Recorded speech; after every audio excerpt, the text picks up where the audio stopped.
This podcast contains discussions of mature themes, including violence, which may not be suitable for all audiences. Please proceed with caution. Listener discretion is advised.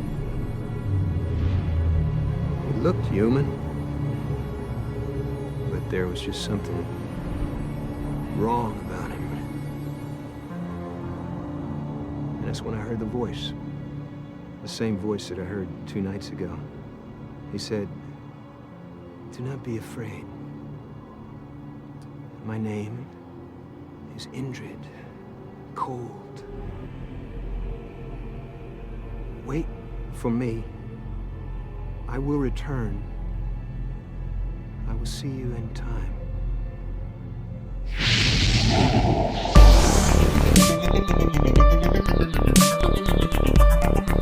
Hello, Johnny Clark. My name is Richard Gere.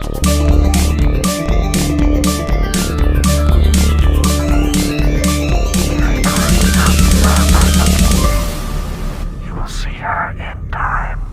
Welcome everybody to this special bonus episode of Dark Talk. As always, I'm your host Dan, and I'm joined this week by my brother James. James, how are things? I'm very well, thank you. How are you? Yeah, very good. It feels like we've been smashing them out recently. Yeah, it does. Paul can't be here this week because he's on a birthday jolly to Amsterdam, so have a nice time, Paul. I hope you can hear us. I reckon he's actually on secret shoe-related missions.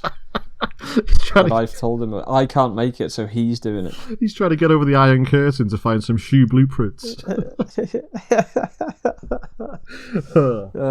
He's smart. Meeting the Amsterdam contact by the canal. Yeah, yeah. Or meeting him in a trampoline park and stuff. Yeah. Yeah, so this is going to be a quick-fire, short episode. We flipped the coin, basically decided what film can we just randomly pick out of a hat, and we decided to go for 2002's The Mothman Prophecies. So, James, tell us, when did you first see this film, and what is your memory of it? Well, I remember seeing this when I was kind of young, but never really understanding what it was about or anything like that. And then in my head, it was the Silent Hill film that we never had at the time. Yeah. And I remember it being one of the scariest things I've ever seen. And then I watched it again a few years ago, I think it was. And then I was kind of like, oh, that was nowhere near as good as I remember. It was a bit more actiony. This is what I thought last time. But having rewatched it for this, I've changed my mind completely again. Oh, right, okay. So, but yeah, how about you? Yeah, I first saw this a couple of years after it was released. When I got I don't know if I've mentioned this on the podcast before, but when I was 18 and I got my first full-time job and was bringing in a wage, I built up this massive collection of DVDs. I would just go out and buy as many as I could, and this was one of them. So I had this on DVD, and I always use this film as an example of a film. So I watched this film, and I didn't like it that much. And I always use this as an example about a film that I watch, I don't like it, I forget about it for a year, and then I convince myself that I do like it. I think, oh, do you know what? It can't be that bad. It is pretty good. It looks good. That's exactly what I've put down. It looks gorgeous. It must be a good film. How can it be bad? And then I go back and watch it every sort of 2.5 years, and I think, oh god, this is as bad as I remember it being.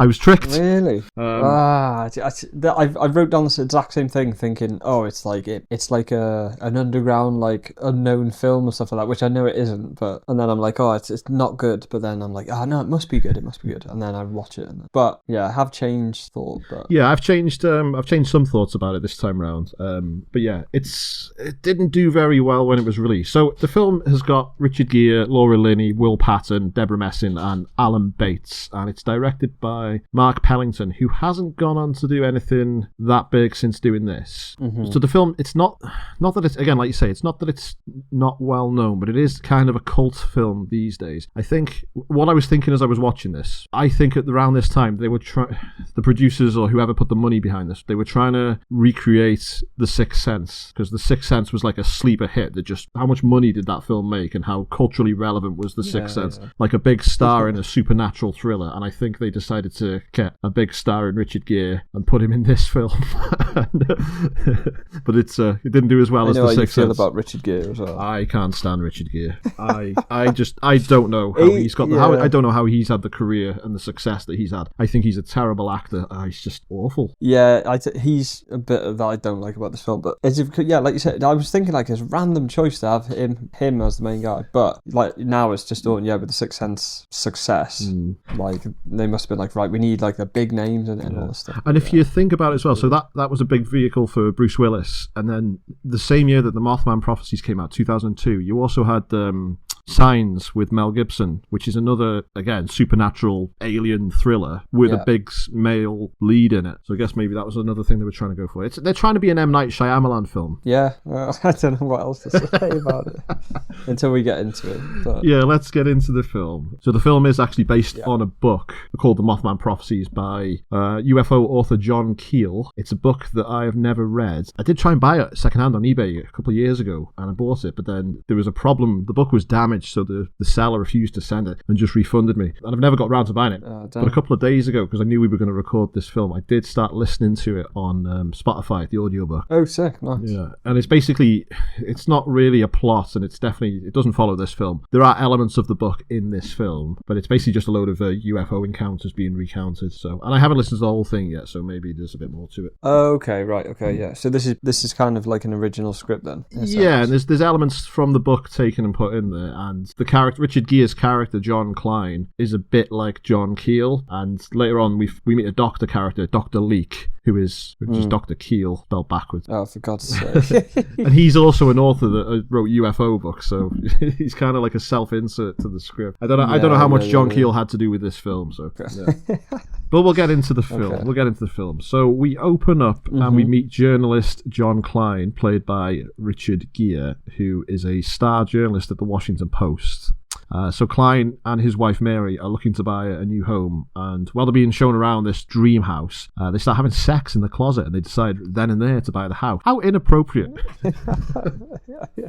Hey, I was going to say, hey, it's the 90s, but it's not. Actually, this film's got such a 90s feel about it. I think it's like just coming out of the era, right? Yeah, because all the phones are like the most advanced phones of the 90s, with like digital displays and built-in tape recorders, like answer phones, which is completely obsolete these days. But back then, it was like, oh my god, looks so cool. Yeah, and it's like the feel, like the colouring of the film. It's like, I don't know, it just looks like before films were like so like green and overly dark and stuff like that. It made me think of like Silence of the Lambs in that sense. Yeah, and just the sound and stuff. It's just that era. Yeah, it's got definitely got a very 90s feel to it. This film, 100%. So everything is hunky dory for the Keels. So everything is hunky dory for the Kleins right now. But obviously, because they're a happy couple, there is some tragic event on the way. So everything I've just described plays over the credits, and we get this like, I love the music and the way it looks. It's like an intro to a Silent Hill game. The way I could see this being on the PlayStation 5 now for like a big budget Silent Hill game. Yeah. That's like I said earlier. It was like, oh, it just gives like such good like Silent Hill vibes and stuff like that. And if this had the, but you remember the Silent Hill theme from the PS1, the first game? I remember it. Yeah, I remember it. Yeah, like,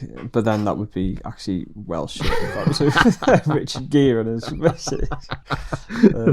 Yeah, ignore I said that.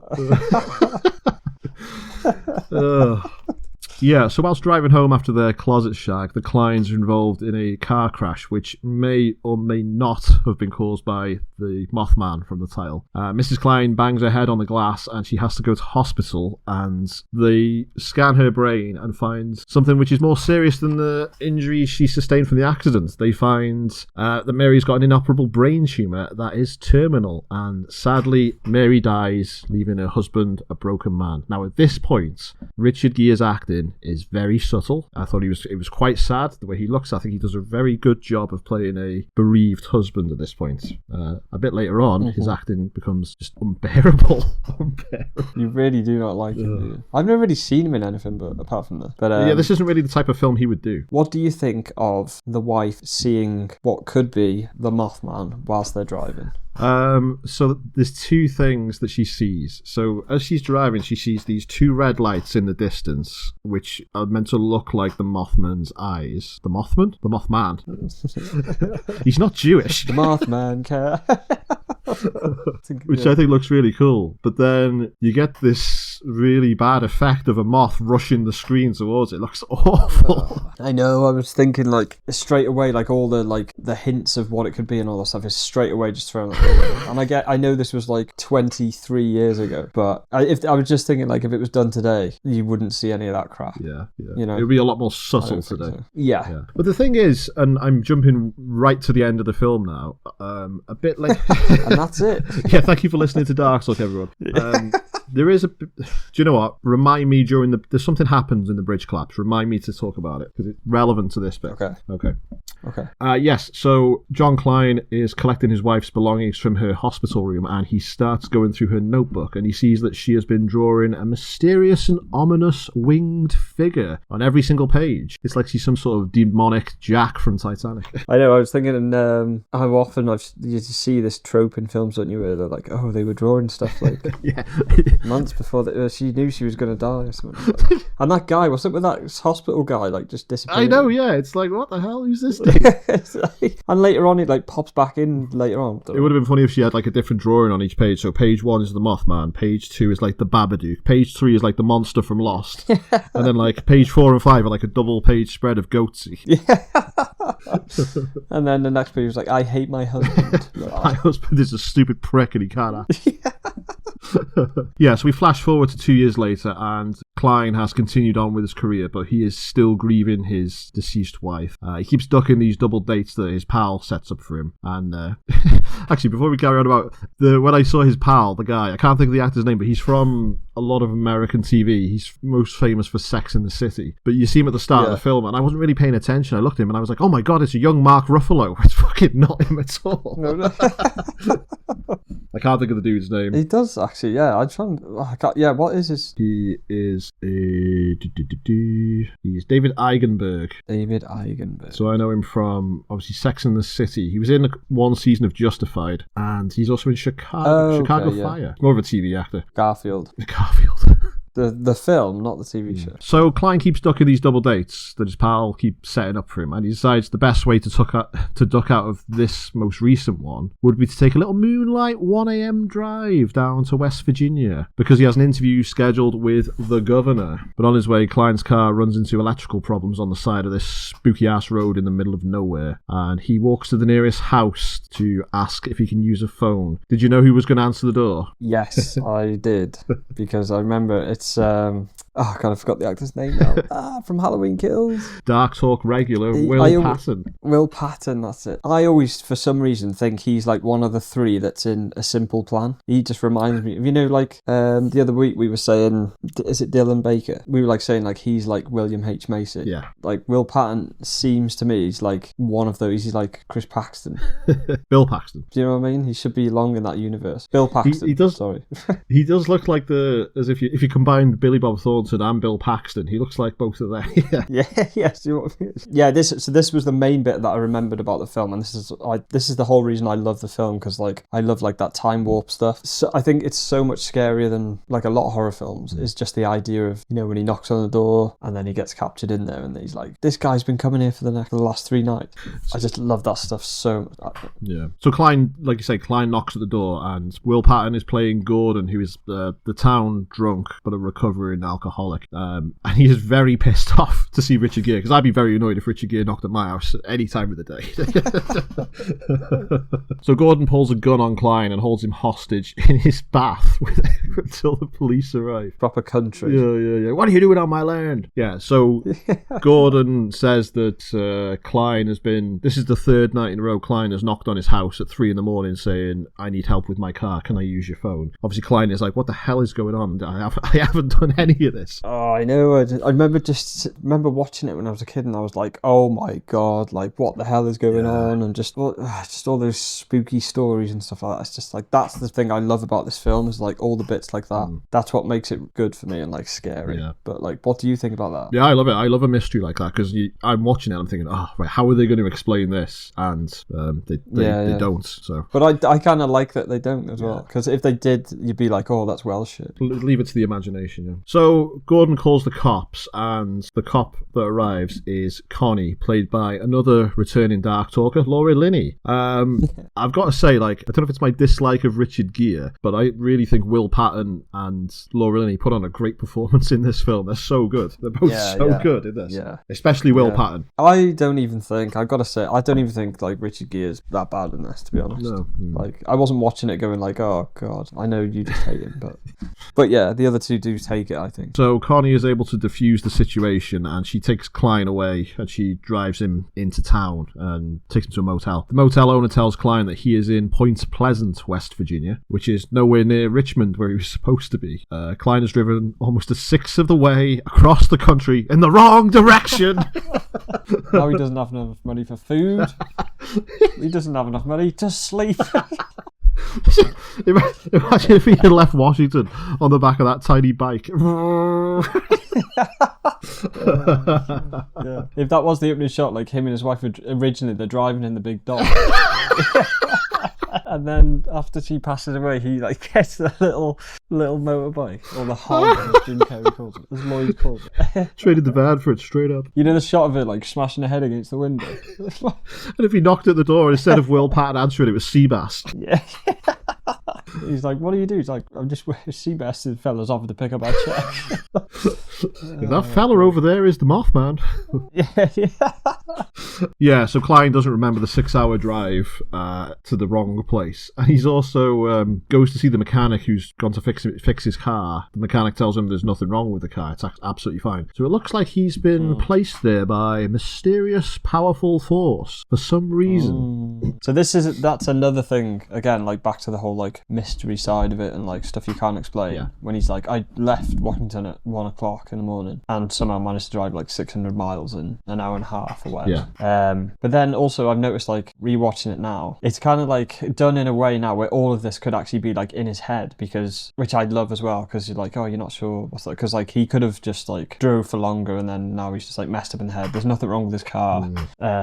Yeah, he's still... But then obviously Gordon seeing him for the 2 nights is weird. Yeah, he's still grieving, so it's like, yeah, you know, he could be like in a daze, because he leaves to drive at like midnight, and that drive did look really nice at that time of night. If you got the energy to drive at night, it's like, oh yeah, so relaxing. Yeah, that's why I was kind of watching it through that perspective this time, being like, oh, it could be, because like obviously you get to this later, but a lot of the times when he's on the phone, Laura Linney's character doesn't actually like pick up the phone or hear what anybody on the other end does. Oh yeah, okay. Oh yeah, I never thought of that. Yeah, later on when he has the big phone call. Yeah. That could work. Going back to what I was just saying about the midnight drive. So when he's driving from Washington to West Virginia, going back a little bit, I love the way that this film looks outdoors, and the motel from the outside. It just looks so crisp, and the camera works so good.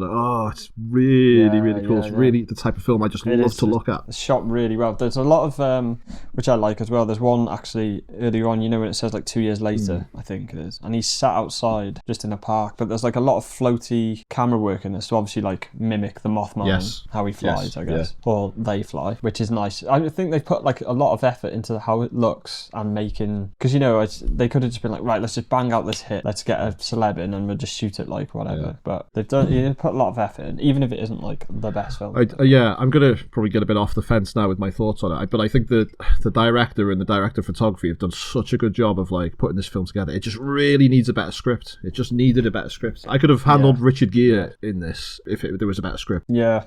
So Klein spots Gordon buying paint in the town, and he apologizes to him for the situation last night, and the two sort of become quite friendly. Later on that night, Klein stakes out Gordon's house in the middle of the night to get a look and see if he does turn up asking for help for the 4th night in a row. And he has like a knock at the window, and it's Laura Linney, Connie, and she's like, I thought I might find you here. And he's like, oh no, I'm definitely not going in there. I'm just waiting to see if I do turn up. Well, this is the thing, again, like going back to whether he's lost his mind or not. You know, I believe Gordon is like down the street. Yeah. And his wife's like heard the knocking. talking. So I don't know. It's just like, is it him? Is it? He's been driving for that long. Maybe he's like been away for longer than he thinks, and he's actually like lost his mind. Or Maybe. something. Maybe he's actually there just not getting it. And he convinces himself that he isn't doing it. It's like Total Recall. So Connie tells Klein about all the strange shit that's been happening in Point Pleasant. So she keeps saying that this isn't like the local speed freaks. This is good, honest church folk of reporting like sightings of Mothman, strange phone calls, UFOs, all that mad Art Bell shit. I love that. The paranormal from the 90s. Like rural America as well. Paul and I are covering the X-Files on the Patreon in a minute, and all these episodes that are set out in rural America, they're just so they hit this note in me that's just like of its time. And you can't get that again.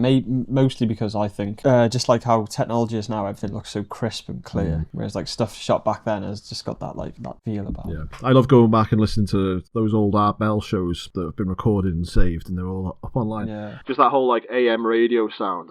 It's great. I love it. Ooh, it's making me all tingly. So Connie shows Klein a load of drawings of the Mothman, and Klein recognises it as being extremely similar to his wife's sketches. So, because she doesn't seem to have anything better to do, she goes around with Klein and they start interviewing all these locals. Hasn't she got like crimes to solve? I was thinking this, I was like, no way would they. Well, it's a film, but we should be like, yeah, sure, come on in. I'll drive you around if you want. She's like his escort. Imagine the governor. I do like them together though. I think they're pretty good. They do. They are quite a good pairing actually. Yeah. So Klein starts interviewing locals. Like one woman had Mothman in her back garden, and there's like a burn on the side of the tree, which is almost the shape of the Mothman, which I think looks pretty cool when it zooms out and you see it. But I love this whole bit where she's looking out of the window. And they've actually like sometimes we're in TV shows where they do like reconstructions or flashbacks or whatever. And I'm actually like so glad they didn't do it like awful. Because there's shots of her just looking out the window, but they've like coloured it really bizarrely. But it's creepy as fuck. And that woman's got like a creepy face, and her eyes are just like, she's like, you just can't look away. It's just so like, if I was going to film it, I would do it exactly like that. I think I did think that was really good. And it doesn't take up too much time either. It's literally like less than 5 seconds of screen time. Like all it needs to be. Like just a couple of flashes, like just as if you are imagining it. Like give the audience a bit. Don't like refilm the entire thing. And you don't actually see the Mothman in this film, if at all. I mean, you see like hints and glimpses of it, but that's it. And I think that really works for this. Imagine they did have like Anne Thingy as the Mothman. Jack Black as the Mothman. Andy Serkis. They don't go down the cryptid Mothman is a monster route. It's more about just the general atmosphere. True. So they also interview the fire chief who's been getting prank calls from the Mothman. Hello. Turn the lights on. Let me buzz to it. And the idea of the Mothman holding a phone. I know. So they've been getting prank calls from the Mothman, and they go to meet a couple of teenagers who were shagging in a car at the quarry, and they were blasted by a bright angel light, which has left the dude with a permanently injured right eye. I like that as well. Again, it's like a spooky UFO story, believable, because it wasn't aliens coming down and picking him up and taking him off. Yeah. Again, like a nice, just quick little vignette. So Gordon speaks with Klein and tells him he's been having more supernatural experiences. He says he woke up in the middle of the night with a massive headache, looked at himself in the mirror and didn't recognise his own reflection, and then he heard a voice talking to him through the sink, which is like it just says Denver 99 will die. So that's the was it Denver 99 will die? Something like that. So Gordon, as they leave the diner, Gordon starts bleeding from his ear, so they go to the doctors together to check on his migraines, and the doctor's like, you're all clear, mate, it's just a migraine, I'll prescribe you some paracetamol. And Klein is just like, no, it's probably a brain tumour. Doc, why haven't you investigated further? Gordon, you've got a brain tumour, my wife had exactly the same symptoms, have you ever heard of this brain tumour? And he says, rattles off the name of it. He's like, have you checked for that? It's like, fucking hell, like no bedside manner from this dude at all. Trying to convince him he's got a fatal brain tumour. I was like, shut the fuck up, dude. I know, fucking hell. So while they are having dinner in the diner, Klein notices on the TV that Denver Delta Airlines Flight 9 has crashed, killing 99 people who were all aboard, which technically now makes Gordon a prophet. I do kind of like that scene as well, that he stands up in the diner. I think it's because of, like, again, where they are, the TV's like really old compared to now, and it's just that feel, and he walks up to it slow, and then they look at each other across from the diner. It's just like, they don't. I think it has got a really good atmosphere. They don't even need to say anything, they just look at each other. It's like, oh fuck. Yeah. Imagine if they were like, oh my god, that 99 people. Look, Gordon, 99 people died. And that's what you said. Your name's I was really enjoying the film at this point, and again, at this point, I'd convinced myself. I thought, this is really good. It must be my older eyes. Yeah. So before I watched it, I was like, it's normally about halfway through that I remembered. I was like, it's like turns pretty bad here. But so Gordon also tells Klein about the previous night when he saw a bright flash of lightning, and he was encircled by it whilst driving past the chemical plant in town, and a mysterious figure approached his car. Something that looked human, but there was something quote unquote wrong about him.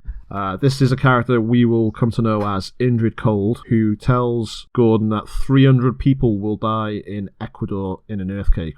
Earthquake? The Phantom Baker. 300 people are going to be killed by a carrot cake. The Phantom Baker. So 300 people are going to die in Ecuador in an earthquake, which does happen. They check it in the paper a bit later on. Have you ever heard of Indrid Cold before? I hadn't until I watched it recently, and then I googled it, and then I'm going to go down a rabbit hole later on. Do a Google image search for Indrid Cold. You get those grinning man pictures, which are very... Is that like the up to date? Well, not up to date Mothman, but that's like the new. What's the word? The focus of like that sort of character is the grinning man. Is it? I think they're sort of used interchangeably with the Men in Black and things like that. You know, like the guys that would approach you after a UFO encounter and tell you not to do it, not to to shut up about it, basically. Oh, okay, right, yeah. But Indrid Cold is specifically related to the Mothman story, whereas the Grinning Men are, they're just like a legend that appear all over the place. Yeah. Do you know if the Indrid Cold has anything to do with the actual true stories of the Mothman, or is it just like thrown in for the? From what I can gather, it's part of the Mothman Prophecies book, but then that whole book is a bunch of interconnected stories, so I don't know. Probably should listen to the whole book before I started this episode. So we do hear the voice of Indrid Cold a bit later on. So Klein gets a phone call from Gordon, who sounds like an excited child. He's like, "John, I'm here. I got Indrid Cold. He's sitting right next to me." Yeah, like when I was watching that, I was like, fucking hell, that's creepy as fuck. I can't remember how he worded it, but he's like, "Oh, Indrid Cold, he's here. He's stood right next to me." And I'm just, in my head, I'm thinking, Jesus Christ. Because it made me think of like like Uzumaki, where people are doing and saying really whack stuff, but people are just kind of just responding nonchalantly. And he's, and then I was imagining the scene, and if it cut to a shot in his house, which I'm glad it doesn't, but if it was like a shot of like, it would be from the top corner of the room or something, and then the Mothman would be like really massive, but it would be like the back of him, and then Gordon would be like stood next to him, maybe just like normal. I don't know, it just gives me like a weird uncanny vibe. I felt the same, and I think that's also, it's because of the fact that Gordon doesn't sound scared on the phone. It's like he doesn't know. That's what I mean. He doesn't know that he might be in danger, whereas he certainly doesn't feel like he's in danger, whereas we're all shitting ourselves because this guy is quite scary. I mean, obviously that's directed that way on purpose, but like, I don't know, that just, it creeps me out, the fact that he's like, he stood right next to me, and it's like, Jesus Christ. I don't know, it's just proper. It's done its job in that way. Again, kudos to the director, because he hasn't shown it, he's made you think it, so he's exactly. So I don't blame the director at all for the bad parts of this film, but we'll get into that anyway. So Klein asks Gordon to put Indrid Cold on the phone, and he does, and oh god, Indrid Cold has the most unsettling voice. It's like, it's giving me I'm getting goosebumps. I'm in the house on my own recording this now. I'm quite scared. I keep looking around the corner of the door just to check he's not in the house with me. No, he's the other side of it. Can you see him on the cam behind me? No, I'm so glad you said that, because I thought you were going to be like, oh, and this is where it turned bad because of the voice, and I was like, nah, fucking hell, it's creepy as fuck. This always chilled me when I was younger watching this. Despite what he's even doing, he's like guessing all of like what Richard Gere's doing. He's like, what's in my shoe? What's like page 51 and stuff like that. It's just, the voice is just so good, so good. So to prove that Indrid Cold is Indrid Cold, Klein asks him a couple of questions, and Cold tells him details of his childhood that no one could ever know. He's like, oh, you don't remember your mum's face? Your dad grew up in a house with a greenhouse on it. I think he said your dad grew up in a greenhouse there. Yeah, and like Cole says a lot of other things I didn't write down because I was just so like scared by this bit. I thought it was very sinister, very sinister. It's so good. And also the fact that he's just like in this dark motel by himself, like listening to this, and it's like an old motel phone, and just I love it. There's a part in it as well, like when he asks him, he's like, "What's in my hand?" and he's like, "Chapstick," right? And he opens his hand and we see that he's holding a chapstick. And I don't know what happens here. Like Richard Gere sits back and he just tips the lamp the other way, as if to say, like, as if he. I was like, why has he done that? It just doesn't make any sense. I thought the exact same thing. I was like, because what does he say? There's one part where he's like, "Oh, it's the phone's in your shoe or something or whatever," and he's like, and there's a little pause, and he's like, "Under the bed." Yeah, that's it. And then Richard Gere like looks towards the camera, and it's so creepy. He runs over to the motel. He like closes the windows, doesn't he? And he's like panicking, like, "Oh, you can't see it now." Yeah, very good scene. I would say this is my favorite scene of the film. Yeah, I would. I was going to say originally it's the where he turns up at Gordon's house and he's like, "Oh, you've been knocking at my house for the last 3 nights." Because that in itself it's terrifying from like Richard Gere's point of view, because like he must be like, because if that happened to you, you'd be like, "Fucking hell, like dementia's kicked in now." And he's armed. Yeah, and it's just I don't know, but yeah, this scene is so creepy. Yeah, very good, I thought. So when he got the phone call, Connie was in the room with him, and he speaks out loud. He says, "Indrid Cold is with you now, Gordon." And Connie takes the hint, and she. Sorry, go on. I think that happens later on. There's another call, isn't there? No, this is the scene I'm thinking of, because at this he does get a call and there's no answer. He does start getting prank calls. Yeah, it is. Yeah, it is this one. Yeah, because she's not in the room when that's all happening. No. Well, later on it happens. She's in the room. So Connie's in the room, and he says Gordon's got Indrid Cold with him now. So she runs out the room and she dashes off to go and catch Indrid Cold in the act at Gordon's house. Oh, I thought that was a separate scene again. No. Klein is talking to Indrid Cold, and then you see Laura Linney driving to Will Patton's house, and then she knocks on the door, and she's like, "Gordon, is everything okay?" And he's like, "Yeah, what's up, Connie? I've been asleep since 9 o'clock." So the call didn't even come from Gordon. So it's like, oh no, then who was phone? Yeah. And there's another bit again. The next scene is something that chilled me again. So Klein takes the tape recording of his conversation with Cole to an audio forensics dude who basically tells him that Indrid Cold's voice is not coming from human vocal cords, which like the chill that ran down my spine. I was like, oh my god. I know. I love as well because of the time it's set. It feels, well, obviously now you could be like, oh, I don't know, it's like a voice changer app or something or anything. Yeah. Whereas like for the time it's like, oh yeah, it gives that spooky feel. But yeah, it's so like good. You could create Indrid Cold's voice on a laptop and play it down the phone to somebody today, but then back then it's just like, it's a bit of a period piece, and that's why it works so well, I think. Yeah, for sure, Yeah, so Klein has been trying to contact Dr. Alexander Leake, who is ducking his calls. So he decides to fly to Chicago and like ambush him outside his office. Leake has written the book on unnatural phenomena, and Leake explains that there have been sightings of Mothman whenever there's death or disaster. So he was even apparently sighted at Chernobyl before the core meltdown, which I don't think that's true, but there you go. So Leake explains that Mothman does exist, but he doesn't exist on this plane of existence. He's not a physical monster. He's more like an interdimensional entity that sometimes crosses over to our universe. And Leake does warn Klein that something terrible is going to happen in Point Pleasant, and he's like, don't go back. But Klein is like, I just want to know why me. I really enjoyed the cockroach metaphor, and yes. You know, like the window cleaner. Yes, it's so simple, and just when he's like the window cleaner's all the way up there, but he can see stuff that you can't see. Doesn't mean he's like, why don't they just tell me what's on his mind? You try speaking to a cockroach, and I just thought that was like a good. He says if they're so advanced, why don't they just come out and tell us what they want? And he's like, well, you're more advanced than a cockroach. Have you ever tried explaining yourself to one?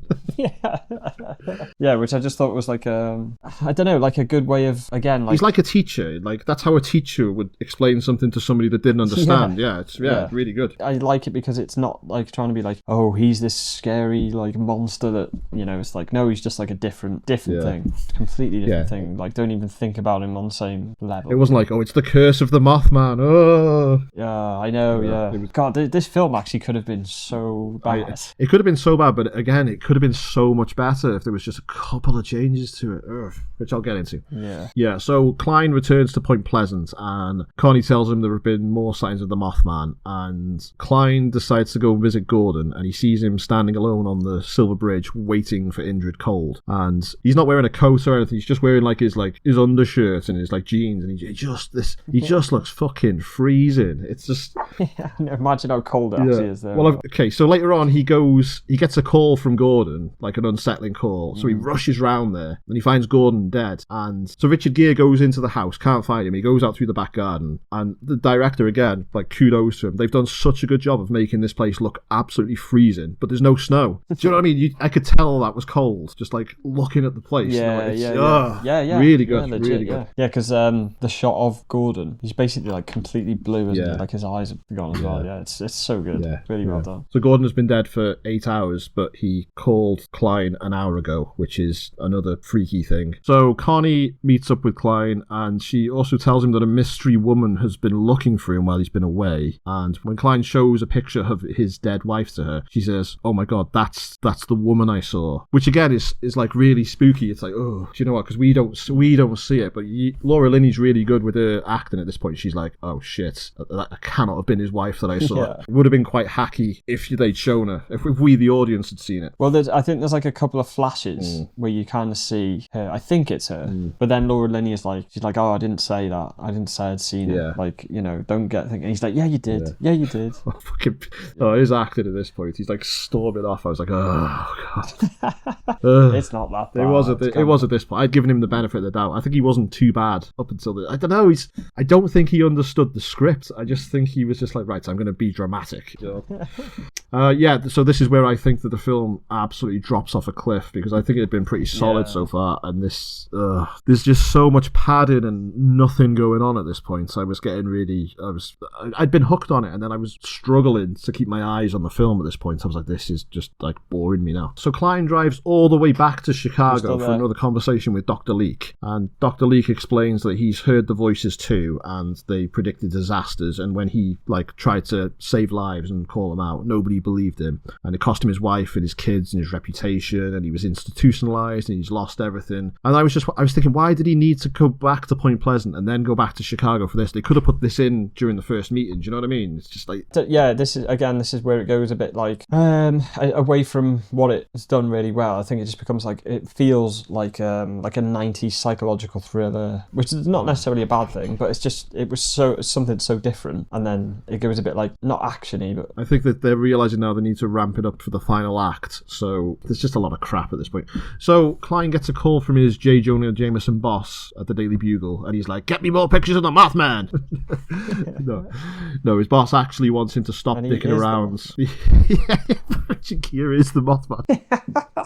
He wants him to stop like messing around and looking for paranormal phenomena and go do some real journalism work. So he's ordered to go and meet the governor, who he was meant to meet at the start of the film. But we don't know how much time has passed. How long Richard Gere has been running around looking for this ghost? Yeah, because we do see him like stalling for time a couple of times, ringing back to his office and being like, "Oh yeah, just stall him." So he could have been there for like weeks. Like, that's the vibe I get, because he's kind of like, it seems like he's descending into madness, and like, because he's like a big time Washington correspondent. Like he must have just dropped off the face of the earth to these people. They're like, where the hell is he gone? Yeah, literally, like what's going on? Yeah, but then I guess if they're like, oh, this dude like lost his wife, but so he gets told to go meet the governor, who's touring the chemical plant. But he's also at some point, and forgive me if I get a lot of this stuff wrong, because again I was trying my hardest not to zone out, but I did miss a bit. So he's also received a prophecy from Indrid Cold saying there's going to be a great tragedy on the Ohio River, which Klein interprets as there being something's going to happen at that chemical plant when the governor's there, because the chemical plant also sits on the river. Yeah, I didn't mind this scene as well. So Klein tries to warn the governor about what's happening, and he just looks like a crazy guy. Something's going to happen. They're like, why? Is there a bomb threat? And he's like, no, I just know. And then they're all like, oh, fuck you idiot. And they just leave him and drive off. Like, oh, I've got a source. Yeah. And they're like, it's implied that they're going to get him fired. He's like, get me his boss on the phone, and off they go. But they don't show this. They just show Klein at the bar, and he's sort of barely remembering it. So I was like, has it happened, or is it a premonition? Or I thought it was really cool.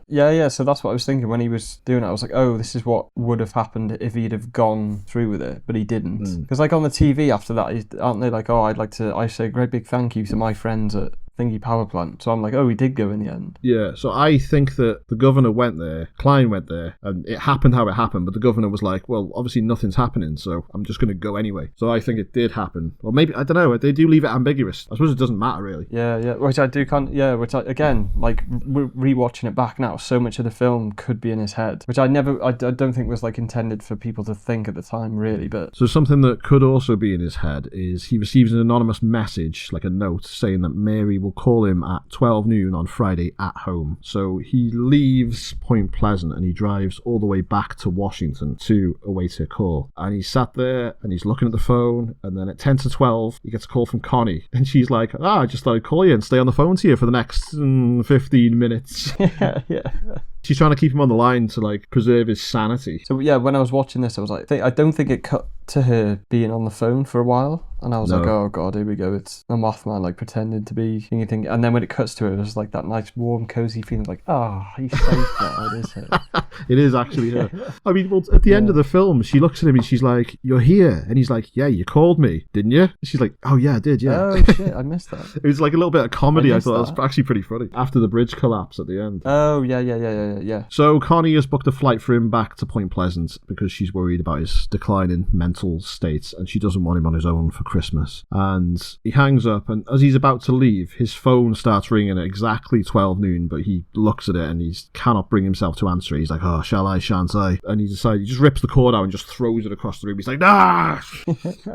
But even after it's been unplugged, the phone continues to ring, so he just walks out the house and heads over to Point Pleasant. And I was watching this and I thought that would have been a really good way to end the film. Just have him sitting there and, like, looking at the phone as it's ringing, and then just have that be the end. You know? Yeah, nice. Yeah, and just chop off this entire finale. Yeah.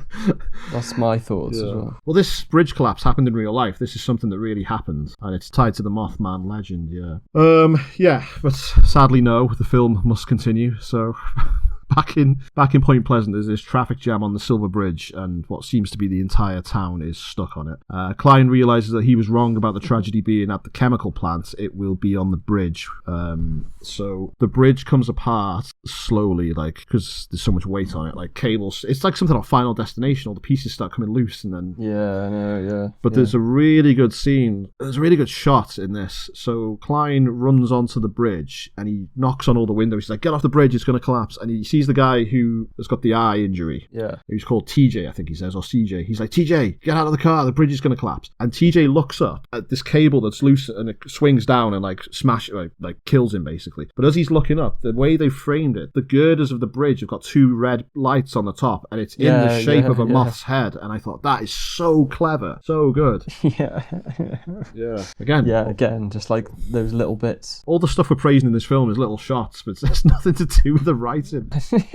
I gotta say that the bridge collapse does look pretty good for an action sequence. The whole thing just like falls apart. It's basically your 90s action film finale at this point. Yeah, it does look, and like going into it to rewatch it for this podcast, I was like, oh, that bit at the end I might just like skip past that, or like just watch it fast 2 times speed or whatever. But I actually enjoyed it. I was hooked on it. It seemed less actiony than I remembered, but I would still cut it out of the film though. So Klein and Connie survive and they speak to the fire chief and they say, how many people died, chief? And it's 36 people have died in this disaster. And Connie realizes that... So earlier, Connie explained to Klein that she had a dream that she was in the water with all Christmas presents floating around, and she heard a voice telling her saying, wake up 37, which she didn't know what that means. But she heard this again when she was in the water, meaning that she would have been the 37th victim, but Indrid Cold saved her. Is that what it's implying?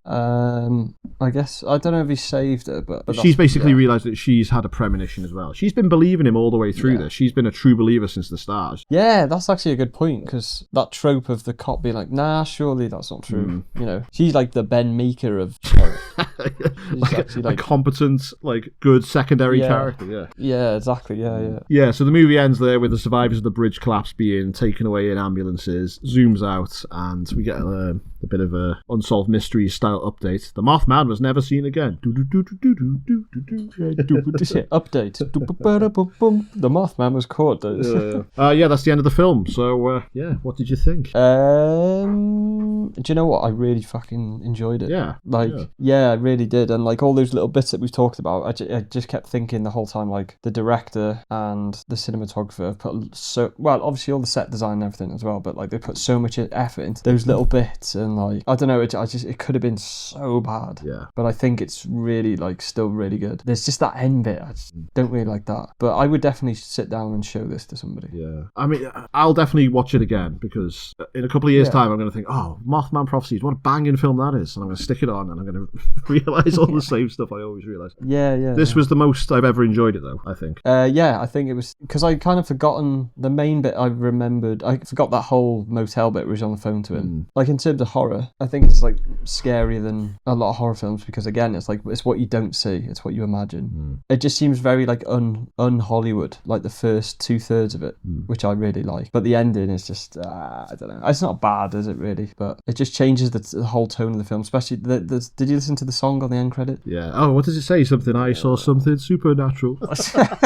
Yes, that's it. Oh, I don't know, but so I genuinely love the first half of it and like the 90s feel to it as well, which I think now gives it even more of like a special nostalgia to watch. And I know like we love stuff that's like American West or like mid America, you know, and it's just got that like the way it was filmed, when it was filmed, how it's edited, the effect as well being a bit like ropey kind of adds to it.